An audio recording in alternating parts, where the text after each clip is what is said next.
안녕하십니까. 이충렬입니다. 앞서 선생님께서 굉장히 좋은 말씀을 많이 해주셨기 때문에 중복되지 않는 범위 내에서 간단하게 말씀을 드리겠습니다. 한국 정치가 현재 진행되고 있는 일을 설명을 나름대로 드린다면, 일찍이 클라우제비츠가 전쟁론에서 전쟁은 정치의 연장이라고 얘기한 바 있습니다. 한국 정치를 이해하려면 한국 정치는 정치의 형태를 띤 전쟁이라는 점을 이해하셔야 될 것 같습니다. 지난 1년 동안 한국 정치에서 여의도를 중심으로 진행된 일들을 일목요연하게 정리해 주실 분이 과연 있으실까요? 없으실 겁니다. 왜 그러냐면 전쟁 중에 일어난 전투들이거든요. 원칙도 없고 전황에 따라서 말이 바뀝니다. 그래서 제가 이제 몇 가지만 말씀을 드리면, 첫째, 방금 얘기한 것처럼 한국 정치는 아직까지도 서구식의 입헌민주주의 국가라기보다도 국가의 총체적 기득권을 둘러싼 진영 간의 전쟁이다. 첫째. 그 다음에 둘째, 이번 선거법 제도와 관련된 파문은 국가 경영에 있어서 아마추어리즘을 얼마나 경계해야 하는지를 보여줍니다. 민심을 그대로 반영하겠다는 너무나 좋은 구도로 출발했지만 그 제도 자체에 내재된 허점으로 말미암아 상상할 수 없는 편법이 지금 발생을 했습니다. 왜 그랬을까요? 간단합니다. 독일 같은 경우에는 최소한 염치가 있고 양식이 있습니다. 정치 세력들이. 그 얘기는 나치나 극우나 극자가 정리된, 그래도 말이 통하는, 상식이 통하는 중도 진보와 중도 좌파가 정치를 형성하고 있는 겁니다. 그런데 한국은 아직 그렇지 않습니다. 지금 민주주의를 둘러싸고 아직도 전쟁 상태에 있는 나라입니다.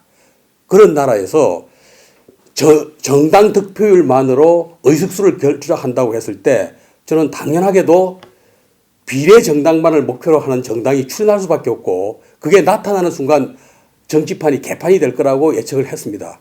그런데 이런 제도가 결국은 야당의 반대를 무릅쓰고 4+1로 통과되었습니다. 그 이유는 뭘까? 그거는 독일이나 또는 있는 서구의 제도를 맹목적으로 도입하는 우리 진보 지식인들의 아주 우리 현실에 입각하지 않은 그런 정치관이 이런 혼란을 초래한 겁니다. 의석수를 결정하는 기준이 한국에서는 지역구 득표율과 정당 득표율을 산술 합산한 수치가 되어야만 하는 겁니다. 그건 왜 그러냐면 우리 유권자가 정당에도 투표하고 후보자에게도 투표를 하는데 둘 다 정당의 요소가 결정적입니다. 그래서 정당을 잘 타고나야 된다라는 말이 이 선거판에 있는 것입니다. 만약에 그렇게 처음부터 기준을 설정했다면 이런 혼란 없었습니다.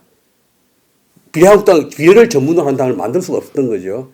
그래서 참으로 우리 현실에 적합한 이론과 제도를 만들어야 된다는 교훈을 이번에 반드시 받으셔야 될 것 같고, 그럼 일단 범보수 세력이 지역구 전문 정당과 비례 전문 정당으로 만들어 가지고 애초 선거법 개정의 취지 완전히 붕괴시켰습니다. 어떻게 할 거냐?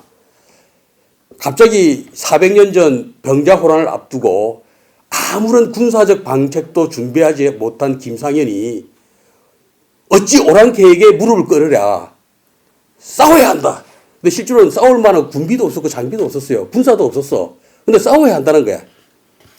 지금 저쪽이 갖고 있는 제도 자체를 이미 무력화시킨 상태에서 신종 플루로 공격을 하고 있는데, 우리는 선비답게 원칙과 정도를 지키자고 얘기하는 사람이 있습니다. 중국 춘추 전국 시대에 송량진이라는 유명한 고사가 있습니다. 전쟁 중에 적진이 강을 건널 때 참모가 건의합니다. 강을 건널 때 공격을 해야 됩니다. 무슨 소리. 강을 건널 때 하다니 그 군자가 할 일인가. 강을 건너고 나서 아직 찬 물을 털지 못하고 군대가 정비가 안 됐을 때 또 참모가 건의합니다. 지금 공격해야 됩니다. 저기 싸울 준비가 다 된 상태에서 그래도 정정당당히 싸워야지 무슨 소린가. 그리고 그날 밤 야섭을 당해서 전멸당합니다. 너무나 유명한 춘추 전국시대의 고사입니다. 전쟁 중에 어설픈 전략과 작전이 어떤 결과를 초래하는지. 지금 이번 총선의 의미는 한국 현대사 150년의 흐름을 결정하는 중대한 선거입니다. 승리해야 합니다. 그렇게 하기 위해서는 기존 연동제의 취지를 우리 쪽에서는 그나마 보완하면서 저쪽에 공격을 막아낼 수 있는 방안이 필요합니다. 기존 민심을 반영하는, 그러니까 소수 정당까지 포함해서 민심을 그대로 반영하겠다고 그랬죠. 그래서 제가 처음에 생각한 것이 패스트 트랙을 추구했던 4+1 정당이 공동으로 비례연합정당을 만든다면 그것은 편법이나 뭐 사도가 아니고 오히려 이 상황에서는 그나마 최소한 차선이나 사학은 되지 않겠느냐, 그런 제안을 드렸고, 현재 민주당은 아마 그렇게 갈 가능성이 좀 크다고 보고, 근데 여기서 정의당이 결사 반대합니다. 정의당은 우선 하나에는 관심이 없고 하나에는 무지하게 관심이 있습니다. 가장 관심이 없는 건 뭐냐? 총선의 결과가 저쪽이 이겨도 상관없다. 총선의 결과가 저쪽이 이기는 게 대해서 아무 관심이 없습니다. 그리고 유일한 관심사 또 뭐냐? 우리가 혹시 원내 교섭단체를 만들 수 있지 않을까, 이번에. 자기 당 의석수 계산에는 무지하게 지금 신경을 곤두세우고 있습니다. 우리가 그 흔히 어떤 그 정치 패권 세력의 이기주의를 얘기하는데, 정의당을 비롯한 진보 정당은 한국 정치의 전반을 국정 책임을 져본 적도 없고 고민해 본 적도 없습니다. 오로지 진보 정치 세력의 정치 세력화를 어떻게 이루어야 되는 1년만으로 지근지근해 왔습니다.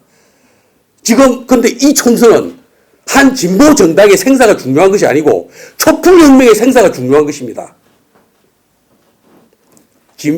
정의당은 다시 한번 진지하게 고민을 해야 된다고 저는 생각하고 있습니다.